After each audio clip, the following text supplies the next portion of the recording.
A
very good afternoon. Welcome. Welcome to all of you. On behalf of Nirmala Memorial Foundation College of Education, I, Dr. Shushmita Patro, welcome you to the second day of this webinar series. A big thank you to all who have been here in time. I am sure you have enjoyed yesterday's session. Presently, we are living amidst what is potentially one of the greatest threats in our lifetime, a gigantic crisis. Have I said threats? No, I mean to say challenges. Challenges? Oh no, opportunities. Yes, opportunities. We are all here to convert all these threats into opportunities. Dear participants, in order to have a fruitful, uninterrupted session, please mute your mic, keep your video off, do not share your screen at any circumstances, and attend the entire session.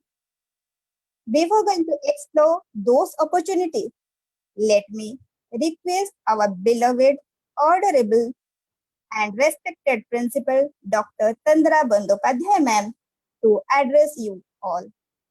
Over to our Principal ma'am. Thank you, Shushmita. Good afternoon, ladies and gentlemen, and one and all present here. Welcome to the second day of 3-day state-level webinar on Learning Beyond Academics, Explore Your Skills through Social and Emotional Counseling. As we all know, that career counseling is more valuable and very significant than ever before. And it has manifold dimensions. It helps the students and professionals to choose their dream career path. Earlier, youngsters used to choose their career under compulsion of their parents, friends, or acquaintances, or maybe just because a certain career is so-called popular. But today, career counseling is an altogether different phenomenon. Hence, today, let us know the different sources of career information, choosing the right career, very many options and challenges which have been posed to us because of maybe COVID pandemic, prolonged lockdown, and so on, from an eminent personality, Dr. Shadab Paluji. Shadab, I can see the rising sun shining very bright outside my window, but at the same time, I can see one more rising sun shining very bright on my computer screen. Dr. Shadab, heartiest welcome to you. I extend my heartfelt welcome to all the respected principals, academicians, leaders, teachers, research scholars, and my dear students. So now, I request Dr. Shushmita Patro to formally introduce Dr. Shadab. Over to Shushmita.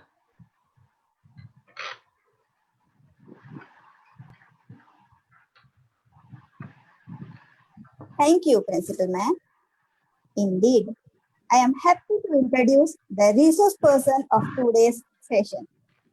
She has given only few lines to be introduced about her, but words doesn't matter only to introduce. She is well known to all of us, especially to the faculties of education. She is having 16 years of experience as teacher educator. The list of her achievement is exhaustive, but due to time constraint, I can only name it few. Her areas of interest are guidance and counseling, quality management, ICT in education. Her research studies include total quality management in practice teaching in colleges of education, career aspirations of Muslim girls, attitude of Muslim parents towards education of their children. She is a gold medalist of University of Mumbai at her master's degree. She is none other than Dr. Sada Paloji from St. Xavier's Institute of Education. Let's welcome her and dive in to explore the various career opportunities. Thank you. Over to Sada ma'am. Thank you, Sushmita ma'am. Thank you, Dr. Tandra ma'am. And I'm very happy to be here. And thank you so much for giving me this opportunity to share my views on what is the option of careers and career counseling in this pandemic era. And I would like to start with my presentation.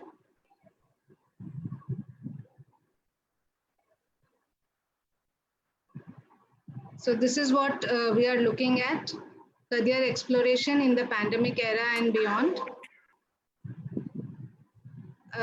We have been looking at career counseling very closely, and we know that children after 10th, 12th, and sometimes when we are in the career, we want to still change our career options. And for that, we do not have any kind of idea what to do, how to change, how to take up a new career. So what I feel, what Carlton Fisk also says is, it's not what you achieve, but what you overcome. And that is what defines your career. So these are some sub-themes that we are looking at. And I would be going from each sub-theme to another sub-theme as per the serial order it is given over here. So what is career for us? How do we look at the career? If you look at the image, it is like a ladder. So place of career in human life is like a ladder for us, and we try to climb this ladder, this rope towards our success. All of us do start with an idea that yes, we will succeed, and therefore we keep climbing up. But there are obstacles. As we know, while we are climbing, a child when climbs a stairs, how obstacles come in. At the initial phase of our life in choosing a career, there are obstacles. Some we know, some we do not know. But we do not know what of those career, how and why of it, which is of utmost importance to us. So we are supposed to know what are the various sources of career information. Now, if you look at the sources of career information, there are many sources and it becomes a maze for us. We know there is an outward to it, but we do not know from which path we should go so that we go to the right door. So some options that we should be looking at. The first thing that we should be looking at is the personal contacts that we have. Our friends, relatives, their friends, their relatives, and so many people who are very close to us with whom we are interacting on day-to-day basis. Second option that I feel is the source of career is the organizations. When we look at organizations, there are so many organizations, educational institutions, business organizations, professional societies, trade associations. One very important and very good thing about these organizations are that they have their catalogs and brochures. So it is very inexpensive source of information of career for us. And we can just go and inquire, or nowadays, because of the online thing, we can also go on their website and see how the organization works and what are the various job profiles. Next, the source of information that I feel is very important, and this should be there, especially with school children and students, is visiting a career counselor. If you look at the image, our thought process while we take up a career is very confused because there are so many psychological things happening, peer pressure, parents' pressure, sometimes our own desires and wishes. A counselor is a person who will be able to unfold those knots and will be able to put it together in the right form. So visiting a counselor is a very good idea to get information about the careers. Next, what I feel is career centers. All of us are aware of various career centers like employment bureaus and vocational guidance bureaus. Nowadays, we also have placement agencies. These agencies have a lot of information about a variety of careers. And there are counselors and consultants who are sitting there who help us to know. Yes, they do charge us, but I think a little bit spending for our future is worth it. So career centers would be a very good source of information to find out about a variety of centers, a variety of careers. And this is again a very cheap mode of getting information about various career, that is library. If you look in any library, whether it is a library in a college, in institution, or any public library or any private library, you will find that there are magazines and books which pertain to some or the other kind of career. And it helps us to read and know about the career personally without any kind of inhibition and also in detail. Next, very important, actually today when we look at the topic of today's session, we will find that this source of information for career is the most important source, that is the online source. If you look at, I have just listed a few of it, career.com or LinkedIn or shiksha.com. These are some sources or I would say websites that help us to know about various careers. What are the types of careers, what is the job profile provided in that career, and they also give you placement. And sometimes it is free of cost. So internet is a very good source of career of information, but yes, we also have to be aware about the do's and don'ts of internet. How do we use these websites and what are the alertness things that we should keep in mind. If we are finding the sources of information in a career, then we should also know what are the ways in which we disseminate those information to other people also. Like we approach people for information, there would be many people who would also look at us as a source of information. So we can arrange for career talks. Now, what is a career talk? Career talk is basically a talk given by an expert in a particular field. So suppose I want to make my students explore about science and medicine, I would call a doctor in the field and ask the expert to give some idea about how to enter into the field, what are the possibilities, what are pros, what are cons of this career. If I want to become a teacher, then I should attend a career talk where there are experts from the teaching field. So that is how career talks can be arranged. Next we see is the journals. You will find there are many journals nowadays which are published, which talk about a variety of careers. Sometimes it may not be a direct information about the career, but they do tell us about the eminent personalities in the career and how they approach. There are interviews given. If you look at one of the published journal, which is a very old one and still going very strong, Competition Success Review. If you look into the journal, you will find that there are interviews of IAS officers, those who have cleared the UPSC and MPSC exams. Now, this is a very good source of information for students who are vying to achieve that level. So like this, there are many other journals also we find. Then digital publications. The youngsters are very fond of digital publications and digital platform. So there are many digital publications also, which is similar to the hard copy publication, but there are more sources there, more links given, which helps you to go through and through various links and find out about your career. Displays and exhibitions are a very good source of disseminating the career information. In schools, in colleges, we find that there are brochures kept from various companies, but we also see that nowadays there are brochures in many companies as well.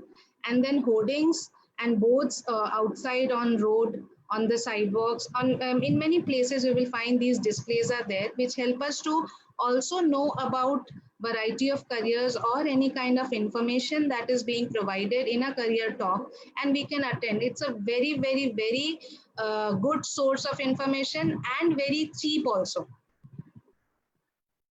And last but not the least, the film shows. One very good example I would like to give, all of us have seen the movie Chak De India.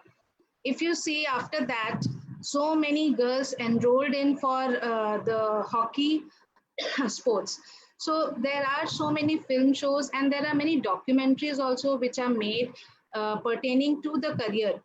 And sometimes these help us to be very clear about what is our goal in life. Do I really want to take this up, or was it only my interest? So these are the ways in which career could be disseminated. But always this question keeps looming in our mind while we are choosing a career, when we are not settled in our life, in our professional life, is what career is right for me. I may have a passion, but I still do not know whether it is going to work. In fact, passion is something that fizzles out if the basic necessities of life are not being handled by us. So let us look at some pointers that I feel which help us to find what career is right and also guide our students to know what career could be right for them. So first one would be, don't follow passion alone, but follow your fit and future. So what is your fit? How your capabilities and your skills fit a particular career and how it can help in the future. Now, if you look at this, it talks about the 4 P's. So the 4 P's would be, ma'am, could you, IT team, I would request to remove this window. I can't see the matter here.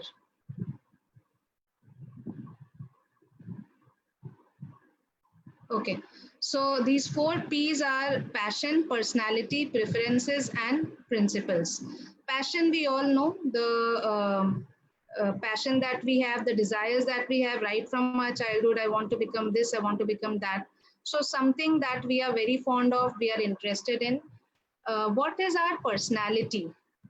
How do we look to people outside and what we are also inside? And this, how we can know? There are so many tests on personality. We can visit a counselor and find out about our personality, whether we are introvert, extrovert, etc. Then what are our life preferences? What kind of work do I like? What kind of job do I feel that people excel in and I would also be able to excel? And what are my principles of life? How do I deal with people and myself in a social environment? Second is learning more about the work that we are considering in a day-to-day experience. So over here, for example, if somebody wants to become an engineer and seeing a skyscraper or a very good monument, the person feels, yes, one day I would also be able to do this. But to become an engineer and reach at that level, what are the day-to-day experiences that the engineer will have to face? What are the obstacles that the engineer will have to face? And will you be able to achieve that? That is the first and the foremost thing that we should think about. So the experiences on day-to-day basis is very important to know for a career. Next point is, in order to find out what we could be fitting in perfectly, it is always nice to become a volunteer or play the role of an intern in an organization, or shadow a person, go into an apprenticeship and become a part of an assistant team of a person or organization where you desire to be, or people with whom you desire to be. For example, to become a counselor, you could assist a counselor. And there you find whether you are really fit what skills are required, can you hone those skills, can you be perfect in those skills, and this will help us to work better in the field. Now, when I say about passion, all of us also do not know how to find what passion we are actually looking at. There are so many things that we are interested in.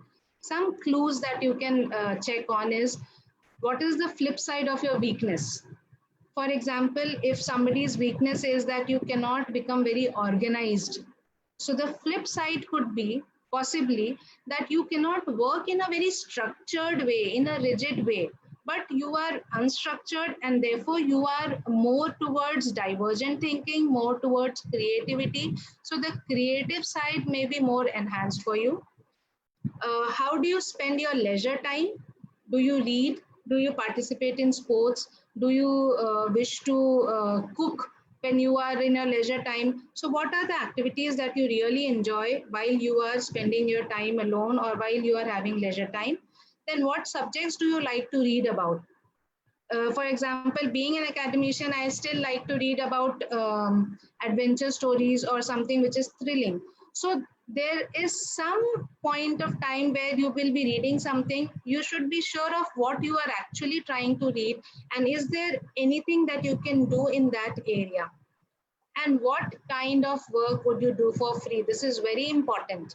Nowadays, anything that we do, we try to gain some benefit from it. So anything that we wish to do, even when there is no money involved or no credit involved, is something that we can say we are passionate about. So these are some clues that we can try to know what is our passion for.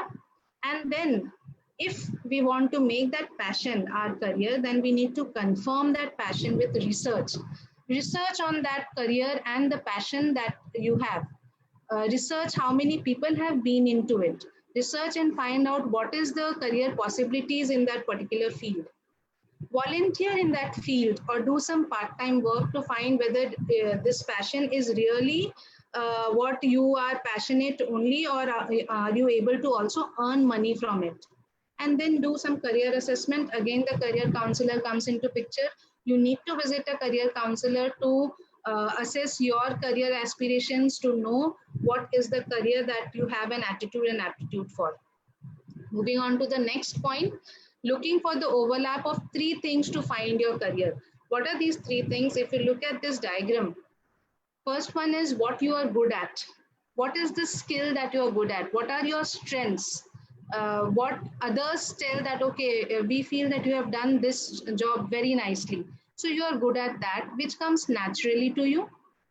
Then second is what you are enjoying when you are doing it.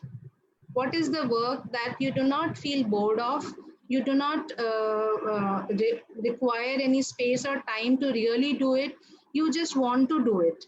And the third, very important thing is what is the need of the world, and is that thing, that skill that you have, is matching with the need of the society today, need of the organizations today.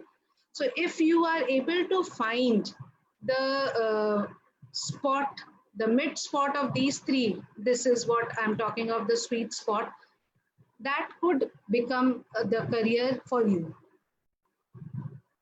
Moving on to the next point. These are some honest questions that I feel all of us should keep asking ourselves, whether we are already in a career or we are thinking about taking up a career or we want to switch our career. What is important to me in my job? If you look at these highlighted points, high pay, or is it I want to get promoted to a very higher level, or is it that I want my work to be intellectually very stimulating for me? I should be challenging myself. I should be doing more research, more study, or work-life flexibility. I can work at any time in any space. Is that my priority? Or do I enjoy the people with whom I work? Do I like the people? Do I like my work environment? What is important in my job? And then some more, which are some things that we all know, but we still have to think about. What do I really excel at? What is my important and strongest point in my life when it comes to skills? How can I build on what I am best at to deliver results and enhance my career? That means whatever skills I have, how do I enhance it better? Are there sources available? And then what do I enjoy being? Do I enjoy being a leader or a follower? Do I want to get challenged every day, every time?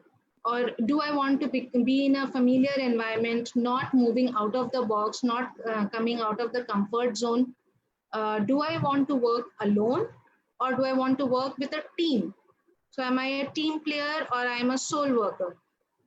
Do I have any kind of feeling to be in on stage, or backroom analysis is best for me? I don't want to be on stage. I don't want people to see my face, but I want my work to be spoken of.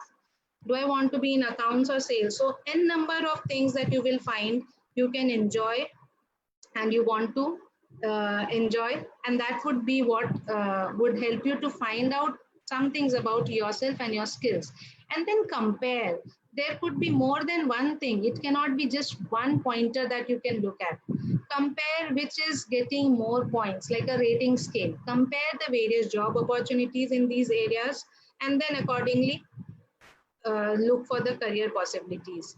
Then ask for people who are already in the field, like career talks when we are disseminating, same thing, but this could be more personal and interviewing. This is called as vocational anticipatory socialization. We anticipate or we take into consideration that people who are there in the field will be able to give us a better idea about what that vocation is all about and what are the pros and cons of it. Then does the skill of that vocation works with my current skill set, or do I need to really enhance upon it?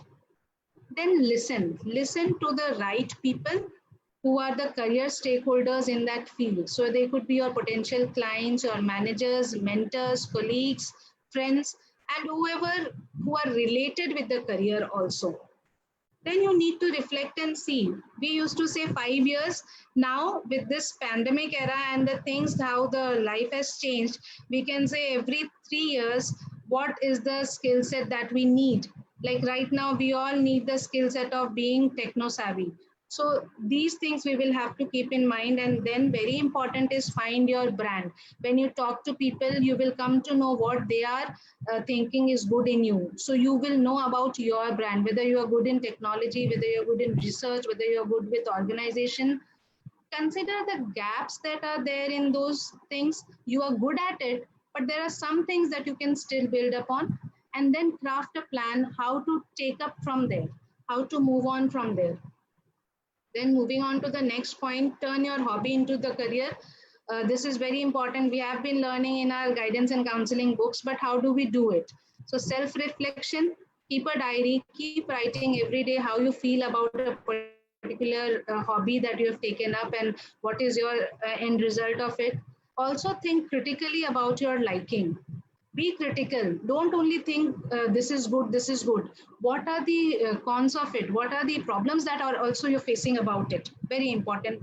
Translate hobbies that could be translated into career. So for example, if somebody loves to arrange things in a marriage ceremony, that could lead you to become an event manager, which is a very simple thing if you look at it, but it does help you to see. So find out the career that relates to the hobby.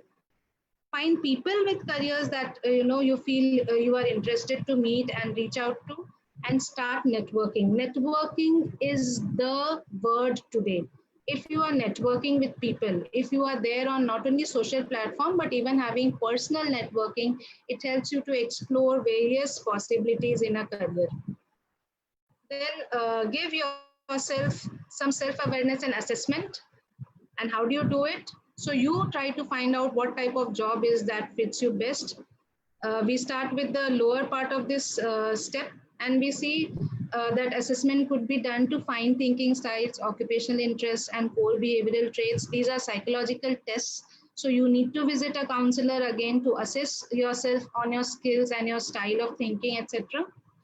Then you have to focus on the key areas that you have found, which are of your interest.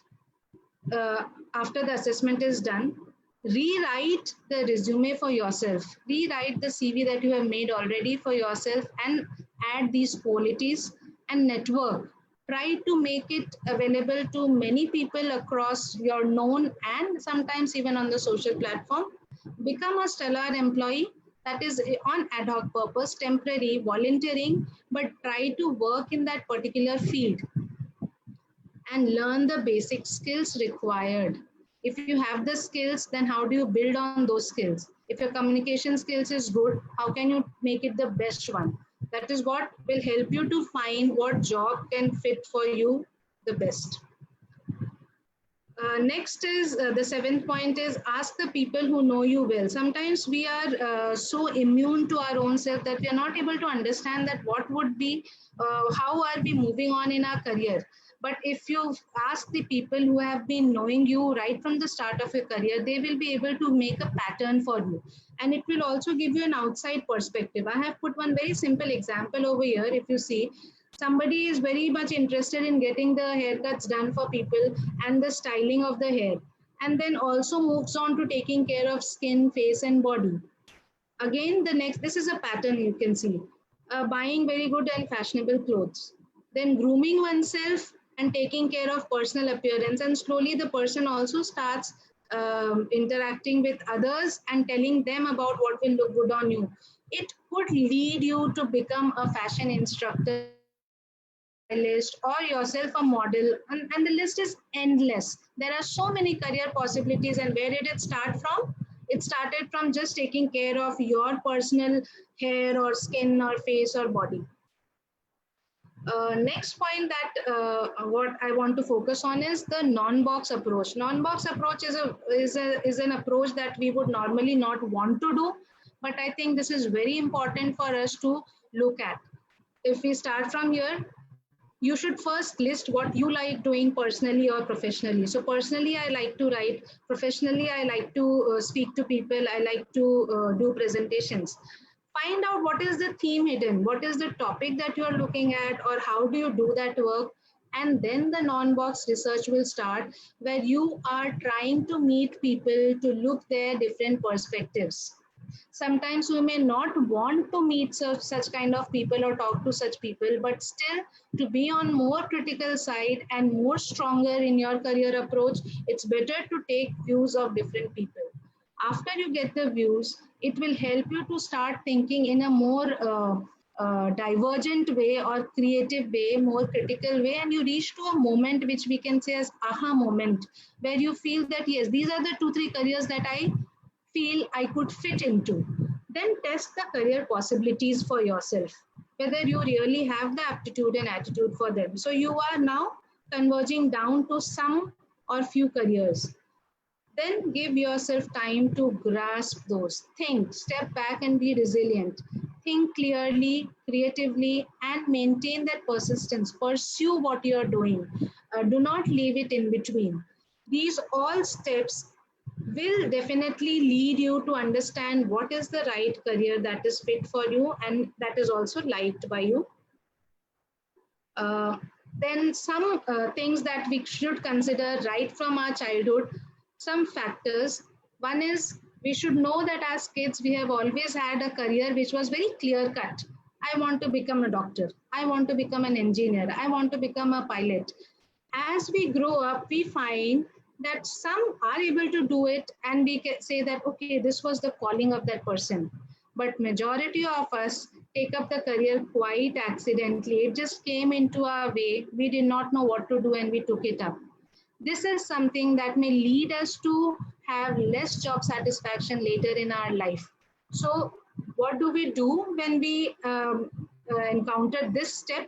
We have to again ask some questions to us even while we are in the career, and we may start loving that career, but still the reflection will keep coming in whether it is right for me, whether this job is what I would really want to do. So again, what is important in your career? Coming to this first question, very important. What is important to me in this career? What am I good at? And what I'm doing, am I really good at it? What do I really care about in this particular job? Or what do I really care about this particular career? What is there in it? Is it about meeting people? Is it about researching? Is it about looking good? Is it about traveling? There could be many such things. And will it generate income? The most important point, though, as per the career counseling concept, income is not what we look at, but if you see, youngsters are looking at the income part of it.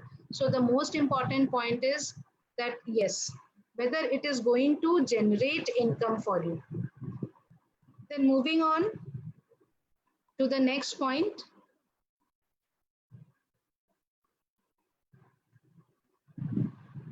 How do we choose the institutions, whether it is India or abroad? There are some things that we need to check. First is our budget, very important, because any institution, private or public, nowadays education is becoming costlier, and we have to look at what is our budget, whether we like that place, that institution, the work culture of it, how much culturally I will be able to adapt to it. So what is my values and culture, and what are the culture of the institution? Will I be able to adapt to it? And what are the residential requirements? Where do I stay? Who are the people with whom I'm going to be in and out? These are very important things, very simple but important things. To find out more about it, refer to placement agencies like you have EduWise, which is one of the agency that helps people, students to go abroad for studies. So professional institutions, so they will give us good information about it. Then ask those people who are already there. If they are there, then do ask them how the things are in that particular institution. This is very important. The fourth point, you will find now everything is being rated, good, not so good, bad, etc. So browse the websites of those institutions and see the ratings on the internet about these institutions and what feedback students and other stakeholders have given. Then we can directly put queries to the institution. And when we get the response, we can understand whether they are really fit for us. What is the challenge to the workforce of tomorrow? Now, from 2020, we will find that the challenges are many for people who have been in the last generation. For youngsters, it may not be so much. And why I'm saying this is because technology is really playing a very important role today. So we find a paradigm shift. Paradigm shift in what? Paradigm shift in the curriculum, in the professional development, in the assessment part of it, and the learning environment. You will find that the life skills that we have or the career skills that we have will drastically change. In fact, it has changed. If you look at it, we were more good with face-to-face interaction. Now we have to start learning how not to be seen, not to see people, and still maintain that social relationship, still maintain the modulation of your voice. And we have to feel as if we are seeing the person. The innovation and the learning skills have changed and will drastically change in the next 5 or 10 years. What is the information, media, and technological skills? Now you see, we came up with Zoom as soon as the pandemic started, and now there is WebEx. Now there are Google chats and so many more things. Initially on LMS, we were knowing about Google Classroom as the simplest one, but now there will be n number of media and information platforms. So how do we hone our skills? And the subjects will drastically change. Now people would want to take up different kinds of subject because it will be available online, and it will be easy to go online and do 10 things at the same time. So from there, the challenges we will see is, first one is, will your career be around in future? Will it really be there in future what you're doing right now? If you're doing an office job, is it going to be there in the next 3 to 5 years? What are the technological competencies that we will require for dealing with such careers if it comes in? Is our networking and goodwill there in the market? Are people knowing us? Can we network with people? Can we talk to people? Multitasking. If you look at it, today's day, we are doing multitasking. So many things together we are doing. So we are studying and teaching. We are doing office work and housework. So there is multitasking happening, research as well as studies. Flexibility of timing and space is becoming very important now. Every day we see that, at any time you can do anything, and you don't have to bother about what is your space. There should be a mental readiness for the change. So it is very difficult to change our mindset once we get comfortable with something. But today, it is a challenge for us that tomorrow there would be a very different kind of situation which we can't even actually perceive. So are we mentally ready? We have to be mentally very strong to deal with such situation. Academic as well as pragmatic approach. We can't stop doing research. We can't stop studies. We can't stop whatever had been going on traditionally. But now we have to become more practical. We can't only deal with philosophy. We have to also deal practically how it is going to help us. And agreement of using the online way and alertness, because there are so many cyber crimes also that keep happening. So are we alert about it? Are we knowledgeable about it? What are the effects that we see in this COVID-19? So effects, we do not know actually what is going to happen. What we can do is we can just predict the future. But when it comes to career, I go with Abraham Lincoln when he says, if the best way to predict the future is to create it. Create a future for yourself. Create a niche for yourself. So the global effects and how it is affecting us in India. If you look at education point of view, the mode of education will be changing totally. It is almost changed now.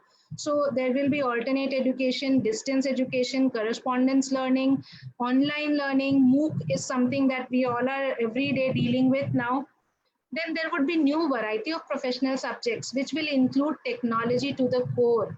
Every subject will have a base of technology now. So there will be many subjects coming in. There would be life sciences and literature together, you never know. Entry in the job will now be of different kind. Earlier, till 3 months back, the entry was that you fill a form for it, you go for an interview, you write a test. But now it will include your technological skills. Online, are you compatible with? Can you work from home without getting disturbed? So entry in the job will be very difficult. Evaluation systems, whether it is for exams or it is assessment or it is for promotion, will be again very different. And these are the things that we look at, which will become very common now. Homeschooling, home tutoring will become common. Many international schools have already started with that. Slowly it will come down, boil down to the SSC schools as well, HSC also. Then online procedure of admission we were dealing with. Now we do not know whether for evaluation also we have to deal with, but it will definitely be there. We have started with that. Then online education resources and MOOC courses will be more common. It has already started. So we have to be adept with technology. And refresher orientations that we used to do in person may not be the trend only. It would also become, at present, it would become online as well.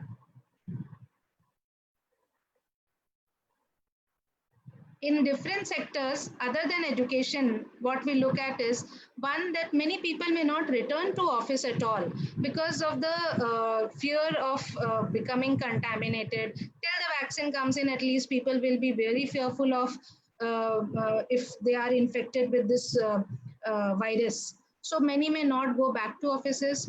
Organizations will rely on the staggered schedules for the workers who are coming in the office. So morning shift, afternoon shift, night shift. It could be in shifts. We cannot now pretend that our working life is different and social life is different.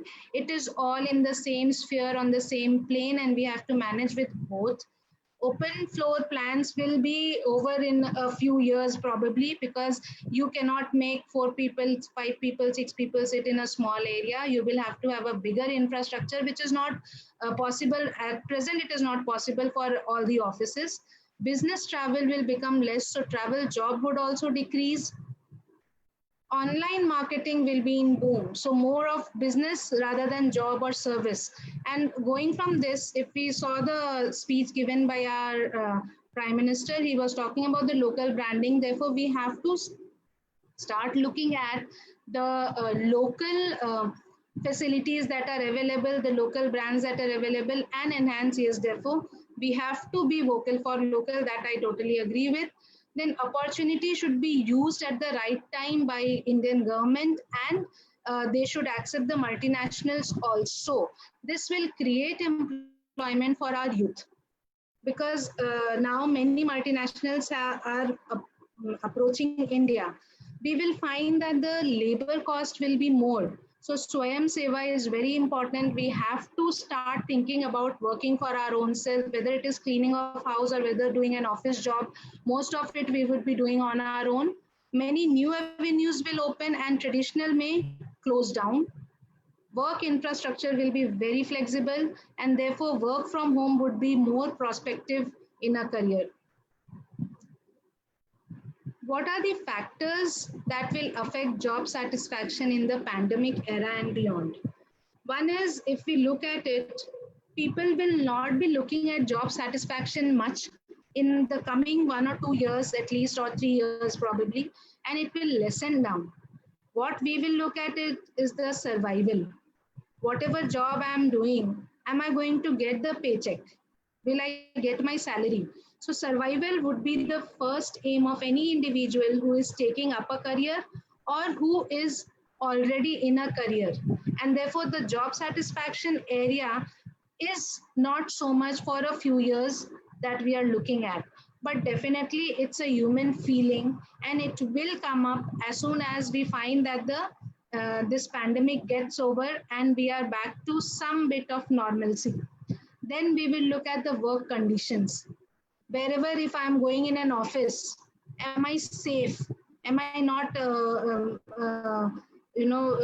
with people around me too much? So I should not be catching virus. I should not fall sick. That kind of work condition. We will look also at rewards and recognition. Now, with the increased skills of technology, there will be more rivalry, more competitors with us, and therefore, probably the rewards and recognition appreciation may lessen down, but it is a very important thing that we need in our life to move on. So, we will look at whether that career, that job is giving me any kind of recognition, is allowing me to get any kind of reward. Then, promotion. Is promotion a possibility? Because when we say survival, there would be many workers, there would be the workforce would be a bigger one, and probably the job opportunities less. At that time, promotion is not the keyword for us. So how do we look at that? How do we get the job satisfaction when there is no promotion, or when the promotion is late? That is one of the factors that will affect our job satisfaction. What is my pay package? Already companies have cut down on the travel allowance given to the people, because we are not traveling anymore. From last 2 months we are at home working from home, but nobody is looking at the internet, the electricity, the amount of work we are doing from morning till night. So we are expecting more pay because we feel that we are doing more work, but the companies who are paying, or the authorities who pay, they are looking at, are you traveling, are you spending more money from your pocket? So there is a gap between the expectations from people who are working and the paymasters. Therefore, pay package, we do not know whether it is going to increase or decrease, and we are in that dilemma. So pay package, if it is not increasing, it will drastically affect our job satisfaction. Then time flexibility. Now that when we work from home, we find that we are using flexible time, and what we would be doing early in the morning, we start doing at night. What we would do at night, we start doing in the morning. So are we having that kind of time flexibility even after the pandemic era is over, which we feel is difficult because we cannot go totally online, we cannot work totally online. So when we get used to a schedule and it changes, then the job satisfaction does affect us. So time flexibility is an important part that we are going to look at. Then what is the ability to satisfy the technological demands? Now, if we look at it, we are basically aware of, using a PowerPoint or a Word, or maybe sometimes Excel sheet. But now the technological skills are going to really be more required than only making use of a Microsoft Office software. So we need to also work online. We have to be good in browsing various websites, being very critical about things, not just going by the face value of any website or any product, and conduct meetings online, do transactions online, negotiate online, have lectures and discussions online. So the ability to satisfy the technological demands in youngsters may be good, but what about the middle aged and those who are already working in a place where technology was not a very dire need in the circumstances? And then how much of social work can be done? If we look at, it's a good point, but if we look at it, uh, today's job, somehow anyhow we are able to do the social work in the later part of this 2020 and then later beyond. Will we be able to help our friends and colleagues? Will we be able to reach out to the community? Like we do community work and we send students to go out in villages or rural areas and teach children there or do some kind of adult teaching. But today, if we look at it, we can't allow students to travel if it is so unsafe. Then how much of social work can be done in a particular job? And it does affect after a time period when we are satisfied with the monetary part, we want to reach out to people. So it does affect our whole system of effective domain, and we feel a little unsatisfied with that. So this is how the factors would affect, and that is it. I would like to thank the audience for listening to this, and would request the IT team to see if there are any questions that I should be answering.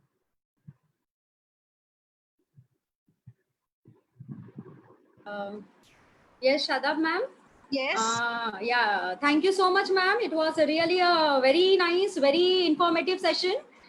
We really enjoyed a lot. And I am already seeing, before you ended, I am already seeing that so many questions are coming up now. So shall Should we start? Yes, ma'am. Stop sharing the screen then. That's all right, ma'am. No problem. Okay. As long you can hear me, we can have the question answer session. Sure, definitely. Yeah. So the first question here is, ma'am, Yes. how the people from unorganized sector serve? Okay, now when we are talking about unorganized sector, we are looking at small businesses probably, or people who are working from, going to places, going at home, or people doing some kind of low jobs would be more of unorganized sector. If you look at it, nowadays people have started dealing with the local vendors, dealing with the local people. So they are actually serving us. Now, the only thing is to make it organized. Even there are many government policies, many rules which are allowing them to register in an organization and work as a registered member. Once they register with an organization, they are able to get salaries in an organized form through the checks. They are able to report any kind of problem that they face in the work environment. They are able to get the benefits of gratuity, or sometimes even their PF and all. So these are some things which is there in an organized sector. To make these people come to organized sector, alone we cannot do anything, but there are government regulations and rules. If we make them aware about it, then they can join an organization and become more organized, and that is how they would serve us better in the right way. Correct. Yes. Thank you, ma'am. Manjula Bhandari has raised her hand. Madam Manjula Bhandari has raised her hand. Kindly unmute her.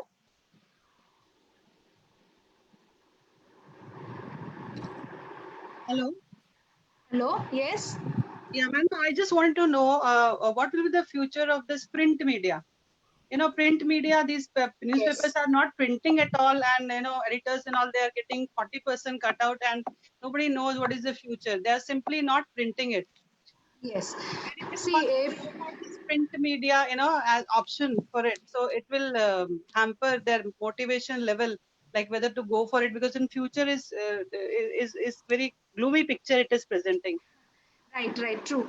See, this, what I, after seeing and researching in news as well as researching on various articles, what I find is that for 2 to 3 years, really the people who are there in the print area or print media would be facing a lot of problem because already newspapers have stopped, magazines have stopped because of the fear of this virus infection. So the best thing is what they have to make online platforms for themselves, and this is something which they have to be looking at it, right, maybe from last many years. But if someone has not looked at it, some organizations have not taken care of it, they have to really get into that. As I told you, technology is going to be the important area that we are looking at in any sector, whether it is print or whichever way. So they have to shift their mode from print to that is e-media or electronic media, and they have to start publishing electronically. There is one very plus point of it is initially they may face problem in doing all these things, but once it has been shifted to electronic media, you are known globally because social platform is so wide that people maybe people are knowing in a particular area because the office is in one place. But now with internet and other things online, e-media would be the only option that they have, which will help them in future also. So it will not only be, but in the coming 2 3 years, it will be very difficult for them. So they have to shift their mode from print to electronic. That is the only option there. Actually, ma'am, they're already having that e-mode, already having that. Because Yes. e-paper, they're already having. But the thing is, they don't get ads and all, you know. And lots of people are there, editorial section. So many pages are there, in fact. So, They see, this is also requiring a lot of marketing skills. They should have professionals who are very good at marketing. So how do you present something is more important than what is nowadays, what is hidden inside that. So that team of those people who are marketing for them, they have to be very strong. How do you propagate that? How do you present it? And what is, now public is also very aware about various things. So we want to know the truth. We want to know what is reality. We do not want to be in a fiction world. So whatever they are presenting, if it is if it is showing us the reality, the truth in simple terms, then I'm sure that these will really progress. But if they are showing something which is very colored, which is very good to look at, but doesn't give you the real picture, then they are in doom. That is the only way that it can work. in fact, ma'am, people are afraid that, because of this COVID-19, people will stop, getting hang of opening the door and getting the newspaper early in the morning. Yes, right. People are scared of that, but this is going to be there for another 2 3 years till we get the vaccine. I don't think there is another choice. But yes, e-platform is going to help these newspapers. Thank you so much, ma'am. Welcome. We have another question, ma'am. Yes. Madam Mona Lisa has raised her hand. Please unmute her. Yeah, good afternoon, ma'am. This is Manalisa here. My question is nowadays, parents are complaining a lot about paying fees to school or colleges. Like, we are not using the library, neither are we using the lab facilities, their different amenities. So, it is more or less like MOOC, right? MOOC now. It is like an open university without any facility of the institute being used. So my question is how to address those challenges, like if the school is raising the fees and only Yes. giving the online platform, and as you well said that we are working more now, so Yes. we should demand for more salaries as a teacher, but the Yes. parents of students are not ready to pay the fees. Hmm. So in such challenges, how we should address them? See, one thing is that again, showcasing is very important. Showcase what you're doing. Everything should be there on a platform which is visible to parents. Like Yeah. when you're doing an online class or when you're conducting a small activity, showcasing is very important for us to make people aware about what we are doing and how the backdrop of it, how you started with that. So on screen, the activity may look very nice, but behind that, how much of work, how much of content reading and writing has gone down, that a parent may not be able to know unless you make them aware. So Yeah, I feel absolutely. from time to time, you know, teachers and parents should be talking also to each other. So there should be meetings held with the parents probably every month. We have it as PTA, but most of the schools don't do it. But there should be an individual interaction with parents and teachers and counsel the parents to be aware about what are the scope, what are the things that the teachers are doing, not only related to subject but beyond subject. So some curriculum training to parents also, because curriculum demands n number of things to be done. Yeah. Secondly, about the library that you're saying they are not ready to pay the fees, I feel that if children are, given some rewards of reading the books, and why we need to always keep spending on the books, let them buy and read, and then the school gives some kind of rewards to children who are reading better, then parents will realize that when you buy a book it is so costly, so better take it from a library paying 150 rupees and then get the reward. So some kind of such alternative should be found, and interaction is again the keyword over here. Parents and teachers need to interact more, which I feel is not being done in the present situation. Yes, true, ma'am. Yeah. Actually, nowadays we have counseling for students, but I think seriously we need to think on this. We need a Yes. counseling for the parents as well. Very much, because parents not only are not ready to pay the fees, they are also creating a very bad environment. What this is my personal experience, that when they are talking to children, they do not talk with respect for the teacher to the child, even if the teacher is wrong. I say that as human beings, we could be wrong. When we talk to our children, there has to be some amount of respect for the teacher, which the child also will then imbibe. So this is also not happening because nowadays parents are too busy with their own work. They do not realize the importance of this social respect. So some counseling on that area also is required for parents. So various areas are there which I feel parents should be aware of. Then if the child is having some disability, how to deal with it. So these things which the schools can organize, definitely they should involve the parents in that. Yeah. Yes, ma'am. We have Jankana Vadel. Kindly unmute her. She has raised her hand.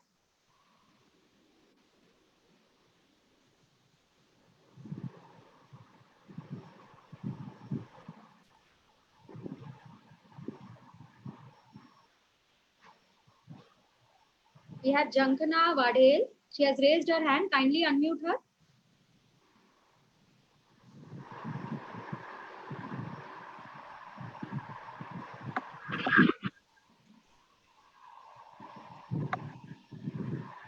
Okay. Let's continue with question answer session then. Yes. Okay. Ma'am, would you like to take more questions? Are you If there is comfortable, ma'am? time, I don't mind. If there is time, then Yeah, I don't mind. we are running short of time, but we can Yeah. take, I think, 1 or 2 questions we can Sure, take. sure. No So problem. we will go with the last 2 questions. Okay. Participants will go with last 2 questions now. Okay, ma'am. The next question is, how Yeah. will the future of students in Yes. terms of extra and co-curricular activities, especially for the lower grades? Yes. Now, see, this is, as I told you, infrastructure will not allow us to have that social distancing. At least for another 2 years, we are going to face this problem. So, again, over here, parents play a very important role, and homeschooling that I was talking of, which is a very common factor in the West. We have to again counsel and prepare our youth and the parents to deal with it, especially the younger parents, that how they can take care of the children and let them do activities at home. So they will be have to be trained first, and children will have to do more activities, more projects at home than doing it in the school, because of this problem of social distancing that we have started with. Rather, the school may not even open up every day, or maybe having fewer students. So homeschooling is the only way in which we can do it. It may not be total homeschooling, but it could be something which is in between, like the blended one, where some projects are being done at home and some projects being done at school. So there the extracurricular could be taken care of, where children need more space and more people around to work with. rather than, just being alone. Yes, ma'am. Okay, ma'am. We'll go with the last question, ma'am, now. Yeah. Again, a very interesting question. As a Yes. teacher, what challenges other than technology would arise after this pandemic era? Oh, many. Many. Actually, as a teacher, see, technology, I think nowadays everybody is very well versed with. We have to just go on increasing the skill. But if you look at the content, now today as a teacher, you need to have good communication skills, definitely. So because you cannot deal with only your chosen students, you may have to deal with many more students. Okay, then the content that you are teaching has to be more global.